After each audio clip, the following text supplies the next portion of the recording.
தமிழ் மொழிக்குள் உங்களை வரவேற்கின்றேன். காமராஜர் கல்வி திருவிழால தூத்துக்குடி மாவட்ட அளவிலான பேச்சு போட்டியில நான் ஆற்றிய உரைய உங்ககிட்ட பகிர்ந்துக்கிறேன். பிறந்து சிறப்பது ஒரு ரகம், சிறந்தே பிறந்தது என் வரம். இதை நான் தலைக்கணம் கொண்டு கூறவில்லை, கண்ணியமான காமராஜர் போன்ற மனிதர்களிடம் கற்றுக்கொண்டு கூறுகின்றேன்.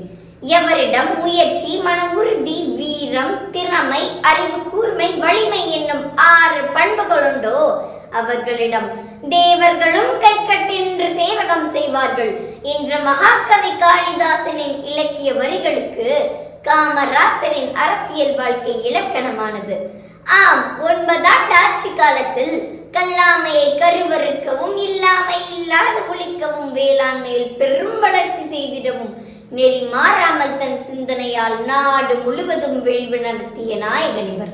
உலகமே ஒரு முறை எனும் கால்பதிக்க காத்துக் கொண்டிருக்கும் திருச்செந்தூரை ஆட்சி செய்து வரும் செந்தூர் ஆண்டவன் ஞானத்தின் சித்தன் மட்டுமல்ல, விவசாயத்தின் சித்தனும் தான். தண்டத்தை கையிலேந்தி தண்டாயுதபாணியாகவும், வேலை கையிலேந்தி வேலாயுதனாகும் என்று காட்சி அளிக்கும் இவர் தண்டத்தையும் வேலையும் கையிலேந்தி மலை மற்றும் மலை சார்ந்த இடங்களை குறிஞ்சியாக மாற்றி வேளாண்மைக்கு வித்திட்டு வளர்ச்சியடைய செய்தவர்.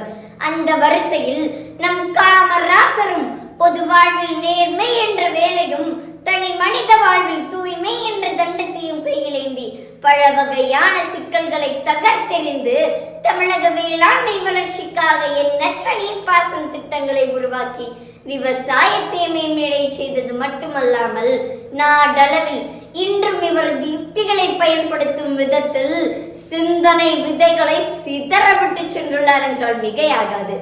மக்களின் அடிப்படை வசதிகளை மட்டுமே பூர்த்தி செய்வதில் அதிகாரம் பெற்றிருந்த உள்ளாட்சி அமைப்புகள் இவரது ஆட்சியில் விவசாயம், கால்நடை வளர்ச்சி, ஊரக தொழில்கள், கல்வி போன்ற பணிகளை சீர்திருத்தக்கூடிய அமைப்புகளாக மாற்றம் பெற்றிருந்தனர்.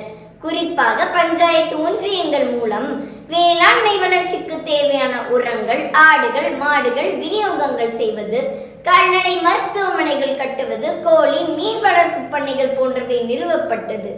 தமிழக வேளாண்மை வளர்ச்சிக்கான ஆணி வேரை பலப்படுத்தவும், நம் நாட்டின் முதுகெலும்பான விவசாயம் செழிக்கவும், ஆறுகளின் முதுகில் அணைகளை எழுப்பி வைகை, மணிமுத்தாறு, கீழ்பவானி, பரம்பிக்குளம், சாத்தனூர் என எண்ணற்ற பகுதியில் அணைகளை கட்டியும், நீர்ப்பாசன திட்டம், கால்வாய் திட்டம், வடிகால் அபிவிருத்தி திட்டம் என திட்டங்கள் பல அமைத்தும் விவசாயிகளின் வாழ்வாதாரத்தை மேம்படுத்தியது இந்த கருப்பு ராஜனின் சிவப்பு செங்கோல். ஒரு முறை காமராசருக்கு பூகோளம் தெரியுமா நீ ஏளனமாக கேட்ட கேள்விக்கு அவர் அளித்த சுவையான பதில், எனக்கு பூகோளம் தெரியுமான்னு கேக்குறாங்க. அவங்க சொல்ற பூகோளம்னா எதுன்னு எனக்கு தெரியல. ஆனா நம்ம தமிழ்நாட்டுல எங்கெங்க மலை இருக்கு, ஏரி இருக்கு, எங்கெங்க ஆறு ஓடுது, எந்தெந்த ஆறுகளை இணைச்சு குறுக்க அணையை கட்டுனா விவசாயிகளுக்கு வேளாண்மை லாபம் எவ்வளவு கிடைக்கும், ஊருக்குள்ள எது பள்ளம் எது மேடுன்னு எனக்கு அத்துப்படிங்கிறேன். இதுக்கு பேர் தான் பூகோளம்னா அந்த பூகோளம் அவங்களை விட எனக்கு நல்லா தெரியுங்கிறேன்னு சொல்லி வியப்படைய செய்தார். இத்தனை சாதனைகளின் நினைவாக புதுச்சேரி காமராஜர் வேளாண் அறிவியல் நிலையம் அமைத்து தேசிய விவசாயிகள் தின விழா ஒவ்வொரு ஆண்டும் கொண்டாடப்பட்டு வருகிறது. காலத்தின் நடையில் கரைந்து காணாமல் போனவர்கள் பலர், காலம் கடந்தும் புதிதாய் தோன்றும் மனிதர்களின் நினைவில் கலந்து வாழ்பவர்கள் சிலர்.